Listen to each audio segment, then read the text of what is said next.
যাওয়া লাগবে না? হ্যাঁ চল আমার সাথে।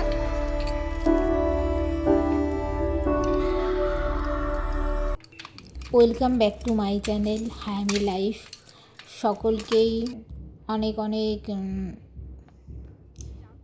শুভকামনা জানাই শিবরাত্রির। এখন সকাল ভোরবেলা 6:30 নাগাদ ঘুম থেকে উঠে গেছে, চারিদিকে পুরো অন্ধকার। তো সামনের জেঠিমাদের বাড়িতে যাচ্ছি। ঘোষ 6টার সময় আসেন, এবার দুধটা নিতে হবে। আজকে শিবরাত্রি যেহেতু, তার কিছুক্ষণ পর বেলা হলে পারে তখন হচ্ছে এই জামা কাপড়গুলো ধোয়া ছিল সেগুলো হচ্ছে ভাঁজ করে তুলে রাখার জন্য গোছাচ্ছে আর কি। আর এটা আমার প্রথম ভয়েস ওভার, তো কেউ কিছু মনে করবেন না, আমি প্রথমবার ট্রাই করছি। আর এই সবেমাত্র আমি ইউটিউব চ্যানেল খুলেছি কদিন আগে, তো ট্রাই করছি আমি। তো প্লিজ সবাই সাপোর্ট করবেন আর পাশে থাকবেন। যাই হোক, দেখতে থাকুন।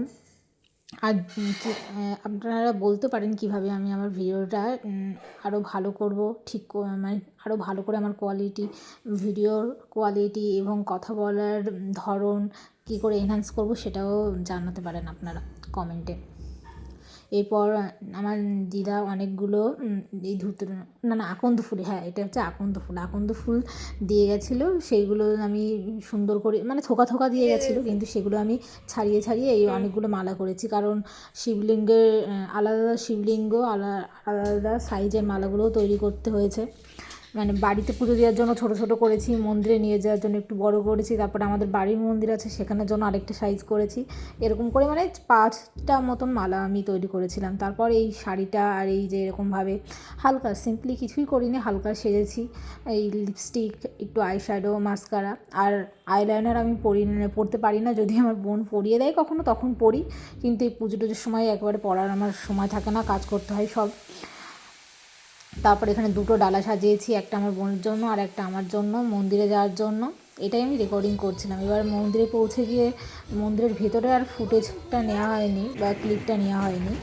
তো এই বাইরেও শিবলিঙ্গ অনেকগুলো আছে, তো বাইরে এখানে ভালোভাবে নেওয়া যায়। আর মন্দিরে তো ভেতরে অনেক লোকজন আর প্রচুর ভিড় থাকে, তো সেখানে মানে আর ওইভাবে আমার ভালোও লাগে না। তো আমার বোন বলছিল যে যদি একটু ভিডিও করে দিই, তো আমি বলেছি ঠিক আছে।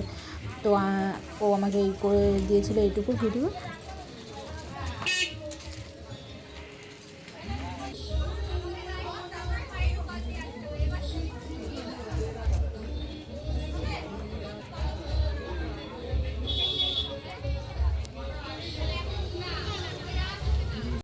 এক হাত দিয়ে এক কান নন্দী চেপে রেখে আরেক কানে মানে নিজের উইশ নন্দীকে জানাতে হয়। সেটা আবার মানে বলতে হয় যে নন্দী মহারাজ যেন মানে শিবজির কাছে সেটা পৌঁছে দেয় বার্তাটা আর কি, আপনার উইশটা।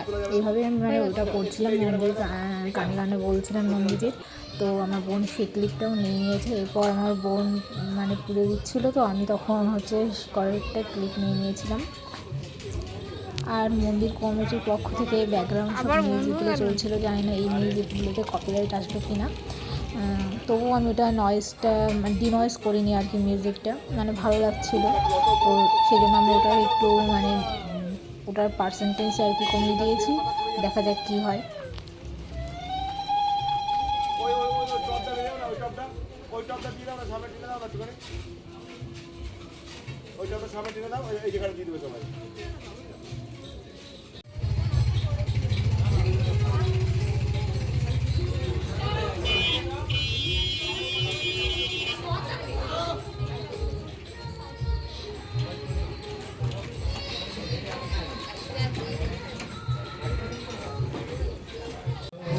এখানে একটু নিজের কয়েকটা ফটো মানে নেওয়ার চেষ্টা করছিলাম, কিন্তু লোকজন এত মানে সামনে দিয়ে রাস্তা তো মন্দিরটা, আর এত লোকজন তো মানে হচ্ছিল না আর কি ঠিকঠাক করে নেওয়া। যাই হোক, তবুও আমার বোন বলছিল চল দিয়ে তাহলে আমরা হাঁটি, সেইভাবে মানে বাড়িতে হেঁটে যাচ্ছি, সেই রাস্তাতে হেঁটে যাওয়ার সময় ফটোটা করি আর কি। তো সেই ফটোগুলোই করেছি। এরপর বাড়িতে পৌঁছে গিয়ে আর সেই বেশি ভিডিও করিনি, একবারে বসে গেছি বাড়িতে। প্রথম প্রহরের থেকে পুজো শুরু করব। তো আমি এই পুজোটা আমি আর আমার বোন মিলে দুজনে মিলে আর কি করেছি পুজো।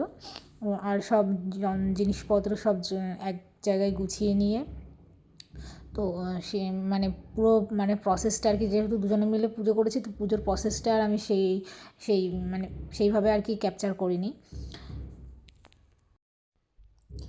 এরপর পুজো করে রাত্রে আর আমরা কিছু খাইনি, কারণ পরের দিন সকালবেলা স্নান করে তারপর হচ্ছে উপবাস ভঙ্গ করতে হয়, সেটাই হয়তো আমি জানি মানে। আর তারপর হচ্ছে ঘুমিয়ে পড়েছিলাম কিছু রাত 12টা-1টা পর্যন্ত জেগে থেকে মনে হয়।